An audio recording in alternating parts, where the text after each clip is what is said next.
Chapter 15. Good and Bad Ideas. Now everyone was reunited, the fell notions were permitted to stay below decks the following morning. They were finally back on course, and the thought of finding the next ingredient, the mermaid scales, weighed heavily on their minds. Well, almost everyone's. Annie's bad smell had to be taken in hand. The ATR would have probably ignored it for the rest of the journey if it meant a quiet life. Any suggestions or attempts at capture had been fruitless. To everyone's surprise, not least Annie herself, it was Tepid who took matters in hand. No one was sure how it happened. No one saw it coming. No one could tell if it was magic or some princely force. In one quick move, before she could even think about biting him, Annie had been dunked headfirst into the sea, clothes and all. Then she was sat down firmly, and her hair lathered in some extremely smelly, mud-like soap. Tepid calmly regaled her while he worked about how he met the most wonderful vendor of soap products, and it would be a shame to waste their hard work. But Annie was in far too much shock to listen. In 7 minutes, she went from pungent to purified, and everyone kept a nervous distance from Tepid from then on. He acted as if it was simply another chore, but it seemed that after his trip to the desert, his airy attitude was slipping to reveal glimpses of an unnerving cleverness. And so, as Abrian and the others huddled around the scrubbed table, Annie kept snorting large pink bubbles out her nose.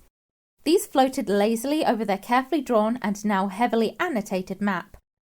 Pity your soapy friend couldn't have been a bit clearer about where the mermaid waters were, said Honno, gazing blankly at the empty expanse of sea surrounding Tenga Shrew and resting his chin in his hands. Boats being wrecked made me think it could be somewhere nearer land.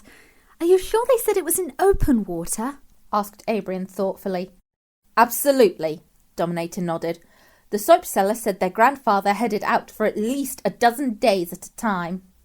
But if he was sailing in one of the island's traditional vessels, those are a lot slower than our ship, said Morphea, sketching out a little drawing of those she'd seen growing up. Abrian did some sums on his fingers. So, with our average speed against how long? Half a dozen? It could be anywhere around here, interrupted Gina, drawing a line across the map. Right? They all peered at the map closely. Abrian shrugged. More or less, yes.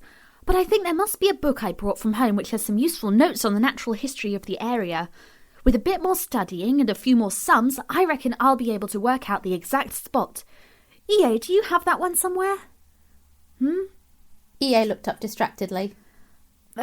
Yes, I think I know the one you mean. Morphea frowned. You're actually awake today. No big blue book, I see. EA avoided her gaze. I seem to have misplaced it. His foot tapped nervously under the table. Ah, well. Abrian patted him on the back. You can make yourself useful researching these mermaids with me. But after you've got a good night's sleep, you don't look well, he added. EA nodded in a way that made absolutely no promises, his foot still tapping. That takes us to our second problem, said Dominator, leaning on the map. If it's where Gina thinks it is, the map says those waters are very, very deep. It's all well and good sailing there, but how do we look for the scales all that way underwater? I can do it, said Gina at once. I can engage my element and stay down there for ages. Sounds like fun, Annie squeaked in a little flurry of bubbles. Wish I could do that. I thought you said you had problems with engaging your element, chimed in GA to Gina, looking at them upside down from the ceiling, his favourite spot for listening in. You couldn't control it and EA had to help you go solid again. Gina stared at GA, opened her mouth, then shut it again. Oh, yes, I forgot. Thanks, GA.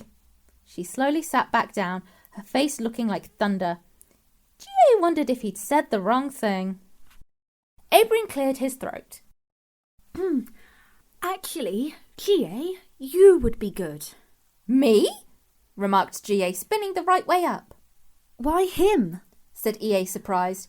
Abrian looked at everyone as if the answer was obvious. Who else can hide in the moat for days on end when they want to? Gina raised her hand surreptitiously despite herself. And who else doesn't need to breathe? Doesn't even get wet? Abram went on. But I can't collect any scales, said G.A., flapping his translucent hands through Abrian's head. You wouldn't have to, cut in Honno, starting to understand what Abrian had in mind. All you have to do is scout about, see if there's any signs of scales, and then come back and tell us where to look. Then I can dive down there with my element engaged. Abrian added brightly. Should be enough to stay watery for about 20 minutes without getting too tired. Gina was about to say she could easily manage longer and she'd be happy to help, but then remembered she wasn't supposed to be able to do all that. You can even guide the way, G.A., said Morphea, her eyes shining at the idea, but Delilah raised a hand. Sorry, will it be safe down there? I mean... She pushed her fringe out of her face self-consciously. I'm as sceptical as the rest of you about mermaids wrecking boats, but what will we do if there is an angry horde of fish people down there? That's why I'd go first, said G.A. happily. I'll tell the others if it's safe or not to swim down there. Sounds like a plan to me, declared Annie, snorting out a bubble with a confidence that said the matter was settled. I'll notify the captain, get him to adjust our course, said Morphea, rolling up the map and following after Dominator, Honno, and a still hiccuping Annie. When they'd left, Gina threw her head on the table. Delilah didn't look altogether pleased at the plan either. When G.A. looked questioningly at her, she sighed. That wasn't really what I meant when I asked if it would be safe down there. What do you mean? Asked G.A. confused. But Abrian thought he knew what was bothering her. Delilah, there is another reason why it's a good thing for G.A. to go down first. Here, G.A., hold up your arm, please. G.A. obliged, watching curiously as Abrian explained. When you wave your arms through him, you feel how much colder he is than the rest of us, right? Yes, said Delilah slowly. Well, I've got a theory that the part of the sea we're heading to will be warm. Quite a lot warmer, in fact. We can't feel G.A. or poke him, but his presence changes the temperature a bit. So I think when he goes in the warm sea, it will react, start steaming or something. Because he won't warm up, the steam should keep rising, and we can track him for a while until he goes really deep. The steam will mean you should be able to see where he is, and we can see where we need to go. Ah, I hadn't thought of that, said G.A. Delilah didn't look convinced that steam would make her worries go away. Anyway, said Abrian, also getting up from the table, we don't really have any other options, or time. Now, I've got the feeling Pippa's snuck off to dig in Morland's fruit tree pot again. If I don't catch her, that little so-and-so will be in such trouble. G.A. watched him hurry off to the sailors' quarters, feeling elated. He was going to be a vital part of their mission. He was going to be useful. Delilah really didn't want to burst his happy bubble, especially when he was twitching his tail out of excitement in that adorable way. She decided to take her thoughts elsewhere for the time being. She still couldn't understand why she was worried about someone who was almost indestructible anyway. Gina rolled off the table and trudged after her, but paused next to E.A., who had stayed seated. I hope you find your book, she said quietly. Just say if you want help looking for it. I'll find it, replied E.A., equally as quiet and without making eye contact. G.A.'s ears pricked up at once. Did those two speak to each other just then? Gina sniffed and stomped back up the steps. As soon as she was out of sight, E.A. fell forwards onto the table. I'm never going to find it, he moaned. Where's it gone? Do you want me to help? G.A. asked, slightly bemused at his brother's despair. I've already searched the whole ship, G.A., said E.A. miserably. G.A. couldn't resist it. Gina offered to help too, he said coyly. E.A. shook his head, his face still buried in the table. Are you a little shy? G.A. arched an eyebrow as his brother pushed himself upright. I am sleep-deprived. I am not mentally unstable. I'm fine, he said, getting up and promptly colliding with the ladder. That book's got to be somewhere. As the day drew on, it was clear things were not fine, and G.A. was sure he knew what it was. He didn't have long to wait before something else came along that raised his hopes even higher. The rain was a little softer that day. The droplets were pattering gently on the canvas, and the sky was showing rare glimpses of blue amidst its rolling greys and whites. G.A. was enjoying an afternoon off from the watch. Half of the crew had gone below decks for some rest, while the other half were just emerging. He had floated up to the whipstaff, where Bligh was teaching Adrian the basics of astronavigation. Adrian looked enraptured. Whatever it all meant must have been fascinating, but G.A. found his attention pulled away by something on the deck below. Gina had her legs hooked in the shrouds that led to the rigging and was hanging upside down. The surf was racing and splashing beneath her, and she didn't seem to mind the rain in the slightest. Her hair streamed out alongside the ship like thick golden string. G.A. looked about to see if anyone else had noticed. Captain Oola would have been sure to suggest she try the activity without legs, but at that moment he was shut in his cabin. Then he spotted his brother coming down from the yard. Gina was blocking the way and apparently didn't see him. G.A. watched, fascinated, as E.A. stayed on the ladder, not moving. Any other person would have called out and asked her to shift. Instead, E.A. stayed where he was above her, not moving at all. "Why don't you just get out of each other's way?" G.A. wondered to himself. Minutes ticked by and still Gina hadn't moved, and E.A. didn't speak up. "This is ridiculous!" laughed G.A. and flew over to them. "Are you stuck, E.A.?" he asked, grinning. E.A. jumped as if G.A. had just pinched him. Gina looked up in surprise. "Oh, hello, G.A. Have you tried this? It's like you can feel the boat breathing," she said, pulling herself upright and lowering herself back onto the deck. "Though it does make the blood go to your head a bit," she added. "I wouldn't know," said G.A. "I haven't got any." He watched his brother cautiously descend the ladder after her. That old thought was burning merrily in his mind. Ever since the night he tailed E.A. all the way to Aunt Bolivia's house, he hadn't been able to stop it growing irresistibly bigger and brighter inside him. "Hey, E.A., have you had a go at hanging upside down?" he asked. "I remember we used to do it a lot when we were all younger." E.A. looked as if he'd been about to sneak away, but stopped short. "Not really," he said quietly. "Ah, that's a shame," said G.A. cheerfully. "Maybe Gina could show you." E.A. shot his brother a glance, trying to work out what he was up to. "Anyone can hang upside down, G.A., said Gina. "You're best at it, though. Your hair never seems to bother you. Mine gets in my face all the time." "You have to tie it back," muttered E.A. "Pardon?" asked G.A., but to his delight he realised E.A. was speaking to Gina. "You have to tie long hair out of the way or it will get knotted." "G.A. never did that when you told him to." "I remember from when we were smaller," said Gina, the corners of her mouth twitching nervously. "I know." G.A. could scarcely believe what he was hearing. Were they actually chatting? He stayed absolutely still, not wanting to miss a thing.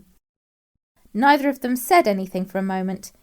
E.A. felt his hands begin to shake. "I like my hair down, I think," said Gina at length. "It doesn't get that knotted." Her eyes looked slightly overbright. "I could show you how to plait hair," suggested G.A., desperate to stop any kind of silence between them. "I learned from the street kids. Some of the younger ones love to mess about with our hair." Really?" Gina asked. "Of course," beamed G.A. "E.A., can you help me? Solid hands and all that, you know." "I don't need to plait my hair," said E.A., shaking his head. "I wasn't meaning your hair, you daft," thought G.A. furiously to himself. "I think I have too much to plait. My hair likes to eat things. I keep losing stuff in it," said Gina. She'd begun edging back to the ladder again, but her eyes kept darting back to E.A. "That's why you tie hair back," muttered E.A. He felt a ringing in his ears and he was starting to feel sick. G.A. watched them both, hardly able to contain his excitement. It was so beautifully familiar. Gina shuffled her feet restlessly and blinked hard. She looked up abruptly. "I'm going to listen to the boat again," she said, and hopped back onto the side. "You can too if you want." G.A. wasn't sure who she'd spoken to. He turned around, but EA had already set off in the other direction, leaving him alone with Gina. Sensing things had finished for now, GA calmly headed down the hatch below decks to a nook behind the stairs. Then he gave himself a little shake and a squeak of excitement. They were just like he and Delilah had been. It was wonderful. In the calm of his cabin, Oola checked the small hourglass on his desk, put down his quill and tidied his charts. Closing the door and stepping out onto the deck, he thought he saw a long haystack unravelling on the port side. His eyes fell on Gina, who was dangling upside down again. Her arms hung limply as if she couldn't summon the strength to lift them. He also saw Abrian trying to look through the wrong end of a sextant. Beside him, Pippa the dragon was trying to swallow a fish head whole. Taking all this in his stride, Oola made to step forward but almost tripped over something lying in the way. EA was on his knees, clutching the rail and shaking all over. Oola stood still, calmly observing his new doormat. After a short pause, he opened his cavern door again.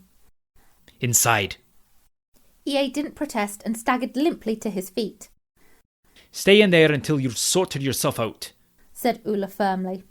Touch anything, and I will have your fingers removed. EA nodded bleakly, then suddenly had to seize a waste paper basket. Oola rolled his eyes. A ship of drama queens, he muttered to himself as he pulled the door shut again. The shining idea that there was something romantic going on between his brother and Gina left GA in a considerably good mood. He calmly shook off EA's absence at that night's mealtime, assuming he was probably off somewhere buried in a book. Later, GA occupied himself with keeping Gina company, hanging upside down with her and making conversation. He could scarcely resist the urge to let her know how much of a reliable brother-in-law he would make. After all, he reasoned, there was no harm in giving them both a little nudge in the right direction. Gina seemed grateful someone was talking to her, and, for a while, she stayed in the rigging with GA. She was distracted, though, and her mind appeared to be on other things. Suddenly GA looked up and realised she had left and was clambering down the shrouds and disappearing below. He shrugged, presuming this was one of those times when people went all thoughtful, just like he and Delilah had done in those earlier days. Something was up. Honno knew it. He watched GA floating above them, smiling strangely to himself in a happy bubble. Despite his aloofness, Honno wasn't ignorant. Growing up alongside his 4 cousins had given him a nose for situations like these, when things seemed perfectly safe and cheerful, and no one spoke a word. He had been in the midst of many such dangerous situations with Betrin and Tessa. It was like stepping outside and realising it had started snowing. People like GA might think it was beautiful, but Honno had learned to tread carefully. Peaceful snow often concealed deep, dangerous drifts. Gina was in a very peculiar mood. EA was probably about to expire from sleeplessness, and GA was trying to get them to hug? Whatever fantasy the ghost was entertaining, he was clearly oblivious to any danger. Someone had to sort this whole mess out, and Honno had a niggling feeling it was he who was going to come out of it with a broken nose. Acting nonchalant, he called a good night to GA and slipped below. But instead of turning towards his hammock, he headed in the direction of the forecastle. A lantern was swinging from its hook. Delilah had been doing her rounds illuminating the ship. Apart from its squeaking, all was quiet. He reached the door where he'd found Abrian sleeping all that time ago, after they'd set out from Maemia and the Aral Isle. He pressed his ear to the door, listening carefully to the innocent silence on the other side. Holding his arm protectively in front of his nose and taking a deep breath, he pushed it open. To his credit, he managed to dodge the hairbrush as it flew through the air and embedded itself in the door frame, but he hadn't anticipated the travelling case. "Go away!" He stumbled upright, but a pair of hiking boots knocked him back, then a soup flask, and then a looking-glass. "Gina, stop it! Ah! Go away, Honno! I didn't do it!" yelled Gina, flinging a haversack, an empty bowl, and a Schnoemann boot at her cousin. I didn't say you... Ouch! Did anything yet? It wasn't me! No, Honno ducked before he could finish. And you didn't knock! Would you? A heavy blue book sailed towards his nose, but he caught it just in time. Hang on, isn't this... Not that one! Gina snatched the book back again and sat on it, then looked at him as he stared at her. What? That's EA's book, said Honno slowly. The book that he's been reading all the time that he said he lost. Realization dawned on him harder than a broken nose. Gina, you stole it? No, I didn't, she protested, sitting down harder on the book. Leave me alone. Honno quickly shut the door in case anyone was passing. A brave move considering the fury he was shutting himself in with. It's EA's fault, said Gina, pulling the book further out of Honno's reach and clutching it tight. I had to take it. Honno rubbed his head, his mind hurting. The rest of him wasn't feeling much better either. You're not a bad person, Gina. You don't steal things. First you fake your element problem, now you're nicking books. What are you doing this for? Gina looked at him with wide, angry eyes. I want my friend back. Honno frowned. You what? I just want my friend back. I wanted to come back so I could have fun and be alive again with everyone. And I missed having friends. I know I annoy people and no one will work with me because I get stuff wrong. EA was on my side when we were little, but now we're all grown up. He won't even look at me. And I've tried everything to make him talk. I thought if I turned into a puddle more and more, he'd have to say something to me eventually. But nothing! She slammed her hands against the wall in frustration and kicked the bunk. I hate how much he won't talk and how different he is. I suppose it's something to do with me dying, but it wasn't his fault I ran onto that knife. Delilah stopped in reading one night, and before I knew it, I'd taken that stupid book. I waited for him to tell us he'd lost it so I could help him find it again, but nothing! She kicked something else. Honno was careful to keep out of range. I don't want to be on my own when everyone thinks I'm stupid, she continued more quietly. I want to have my friend back. Having EA as my friend made everything so much better. I want to have an adventure with my friends, just like we said we would when we were little. Because being a grown-up and having everyone tell you what to do and what you should be is so horrible. Honno waited for her to finish, staying on the alert in case she threw anything else at him. But it seemed she'd run out of energy. She sat clutching the book, looking as if it was sapping her will to live, and for the first time, Honno realised she looked mightily sad. I'm sorry, he said at last. I've been rotten to you lately. You're so loud and daft sometimes, I forget you've missed so much. Gina looked at him suspiciously. What do you mean? Honno thought for a moment how to say what was on his mind. Well, so much happened when you died. I think EA and GA have seen too much, but you've seen too little. Gina blinked but said nothing. Well, he said at length. In all honesty, I'm worried about EA. He's up to something with all that reading and making himself ill in the process. Something must be going on he's not telling us about. And I think he could do with a friend like you, even if he doesn't realise it. If you want my advice, if you want someone to be your friend again, stop drawing attention to yourself and try being a friend to them instead. How do I do that? Asked Gina. I don't know, Honno replied. I'm not weird enough to understand how your head or an Aluicious' head works. Honno opened the door, leaving Gina still holding the book. Oh, he paused. And be careful of GA. He thinks you and EA are forging romantic connections. Gina pulled a face. Exactly, said Honno, relieved that he was right on that account too. He slid out through the doorway, wincing slightly. Gina trudged dejectedly to the captain's cabin. She felt terrible. If everyone found out she'd stolen the book, EA would probably hate her, and they'd all think she was even more trouble than she already was. If she could make it look as if she'd found the book and handed it innocently to the captain for him to judge who it belonged to, no one would be any the wiser. Pushing her hair out of her eyes, she knocked gingerly on the door. Ah, excellent, said Oola upon opening it and seeing her. It's high time one of you came to fetch this. Before Gina could speak, he reached under his desk and pulled out a very pale EA. He's probably well enough to go back to his own quarters now, thank you, the captain said, placing the miserable failed notion firmly outside the door. A good night's sleep and a proper meal would be beneficial as well, he added before shutting it. Failed notions cannot photosynthesize. EA nodded, without a clue what Oola meant. The rain was quite heavy and EA made to head down the steps, but something knocked against his head. Gina stood there, holding out a book but not looking at him. In the dim light of the lantern beside the cabin door, he recognised its deep blue cover. "Take it, my arms are getting tired," said Gina, with her eyes still fixed on the timber wall. EA took it slowly, not sure if what he felt was relief or if he was going to be sick again.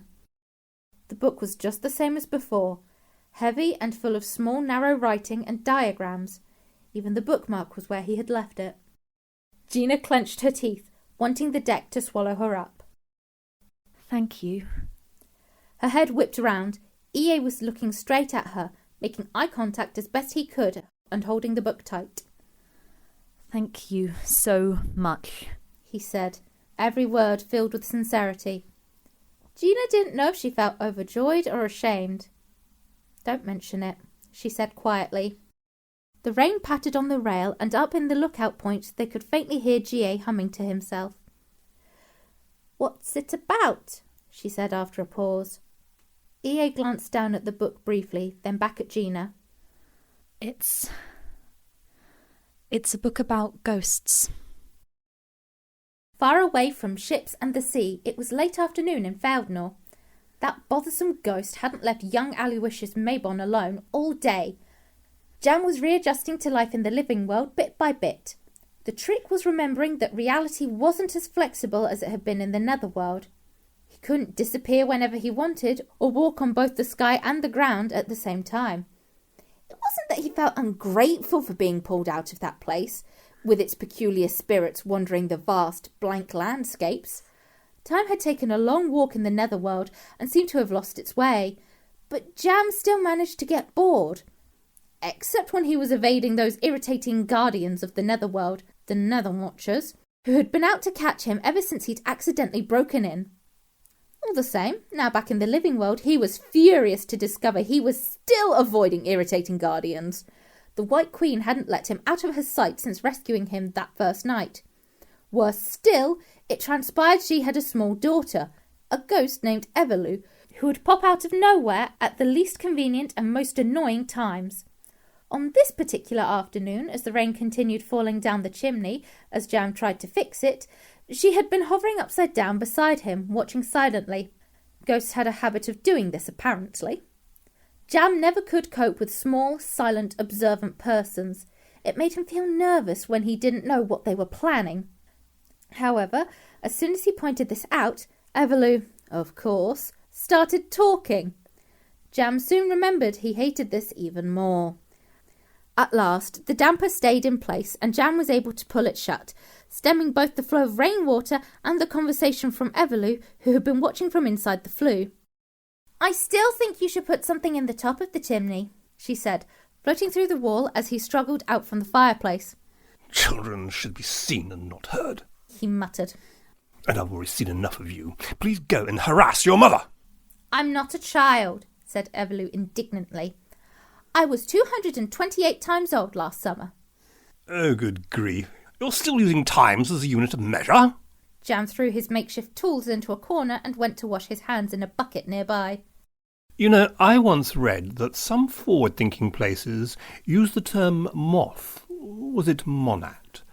Times was probably made up by someone who likes using odd words for the sake of it. Age is far better measured in years. "How old are you, then?" asked Everlu slyly. Jam pointedly ignored her. "Don't worry," Everlu went on. "Mama already told me. I could tell you it in years if you like," she added with a smirk. No, thank you. "I would be almost 20 years old, you know." Well, you haven't aged a day, said Jam, trying to keep the bitterness out of his voice as he began mending a leaking patch of the ceiling with a spoon. There wasn't much in his house, nor did he know much about mending things, so he was having to use his imagination. "Of course not. Not an hour since the day I died," said Everlu, observing the hole in the mould around it. "Ghosts don't age at all. Unlike you with those little grey hairs, she sniggered. Disrespectful child. They're silver, said Jam, keeping his focus firmly on the hole. Children speed up the aging process, drain the life out of you. Oh, you poor old person. No wonder you ran away. Evelyn sighed, her arms folded. Now see here, said Jam, brandishing the spoon at her. I've fled Fealdnor for very good reasons, which shall remain undisclosed.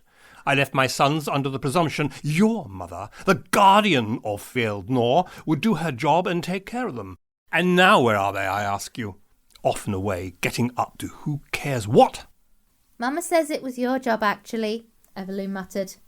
If she, Jam pointed the spoon violently towards the open front door, is going to once again infer that because I stuck those twins together, which I didn't know was irreversible, and then left Fealdnor to keep them safe, it reflects poorly on my parenting skills, I would like to bring to her attention her queenliness is hardly a model parent herself. Outside, the White Queen's ears pricked up. She had been reclining by the front door, petting a snapping turtle that had started following her around. Now, however, she was listening with much more interest as Jam continued. All that wandering off, drifting about, being mysterious. I hardly remember seeing her all through the time I was working hard, raising Joji and the other one. He turned back to battering at the ceiling with the spoon.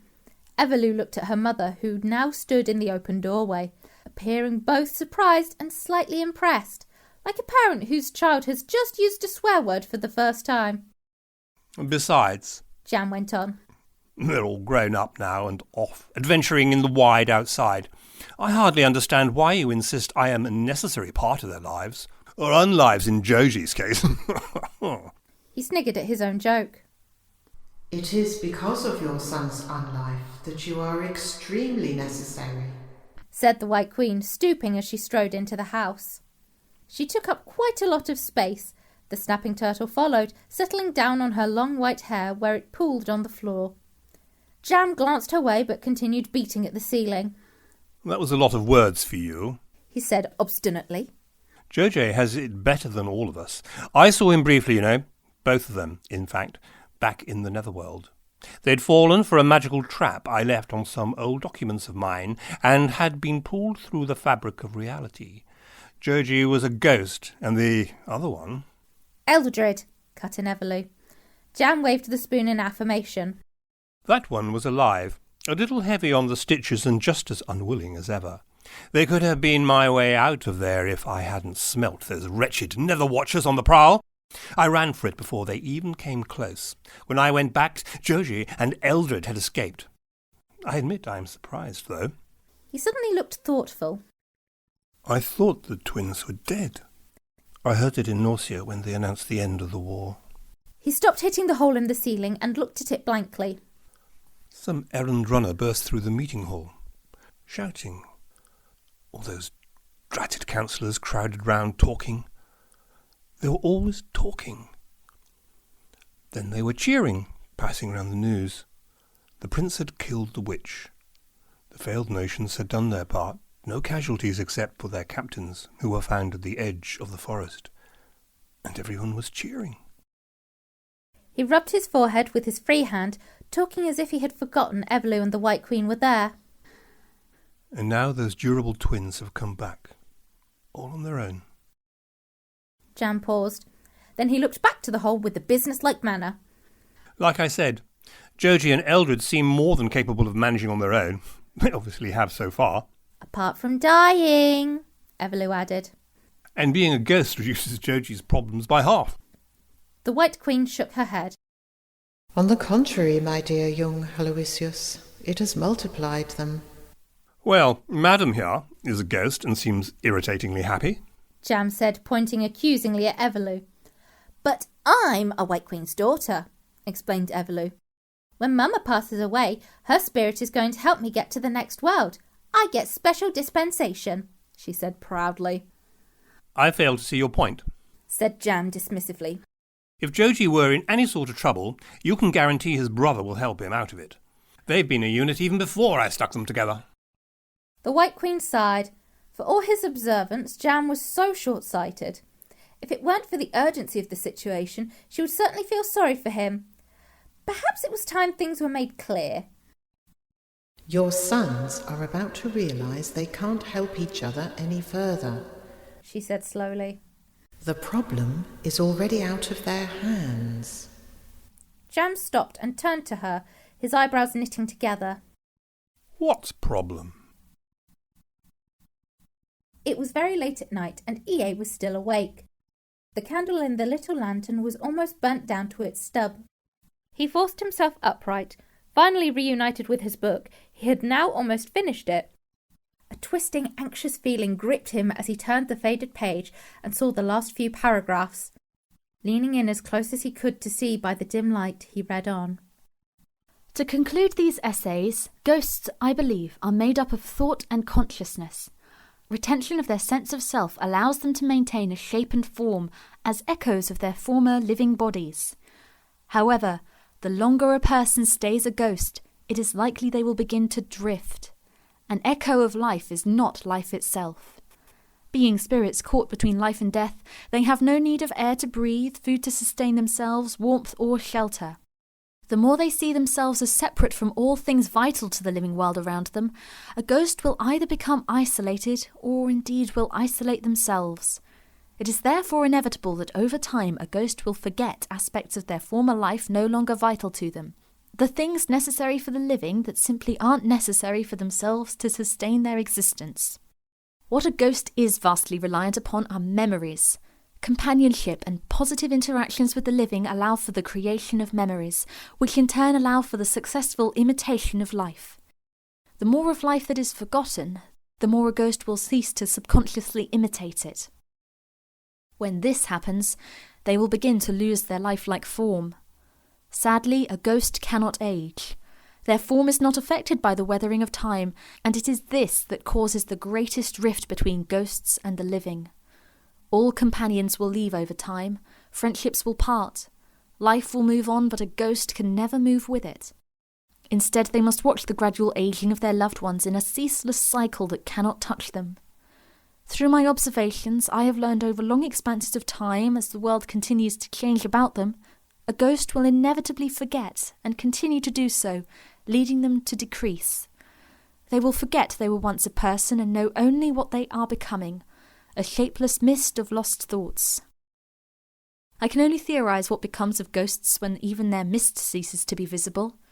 Presumably they remain as a presence in places they once knew and which held a significance for them, though these places, through the waxing of the ages, will have altered beyond all their recognition.